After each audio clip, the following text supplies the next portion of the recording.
Welcome to టీ10 నేను Revathi. Delhi municipal corporation స్థాయి సంఘంలోని చివరి సీటు కోసం ఎన్నిక జరిపించేందుకు అంత తొందర ఎందుకని లెఫ్టినెంట్ గవర్నర్ వికే సక్సేనాను ఢిల్లీ కోర్టు ప్రశ్నించింది. అంతేకాదు దీనికి సంబంధించిన చైర్మన్ ఎన్నిక నిర్వహణపై స్టే విధించింది.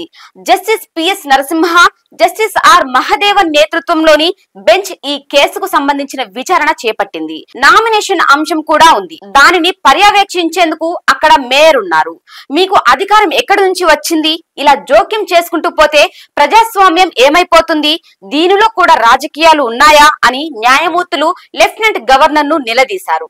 అనంతరం బీజేపీకి చెందిన సుందర్ సింగ్ తన్వర్ ను కమిటీలోకి ఎన్నుకోవడంపై మేయర్ షెల్లీ ఓబ్రాయ్ దాఖలు చేసిన పిటిషన్ పై స్పందన తెలియజేయాలని ఎల్జీని బెంచ్ ఆదేశించింది. మరోవైపు ఆప్ దాఖలు చేసిన పిటిషన్ పై బెంచ్ స్పందించింది.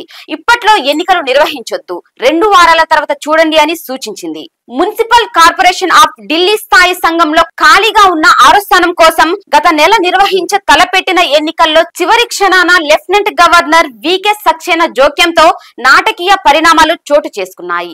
అంతకుముందు జరిగిన ఎంసీడీ సమావేశంలో కౌన్సిలర్లను తనిఖీ చేశారన్న కారణంగా తలెత్తిన గందరగోళం మధ్య స్థాయి సంఘం ఎన్నికను మేయర్ షెల్లీ ఓబెరాయ్ అక్టోబర్ 5వ తేదీకి వాయిదా వేశారు. ఇది ఇవాళ న్యూస్. చూస్తూనే ఉండండి టీ10.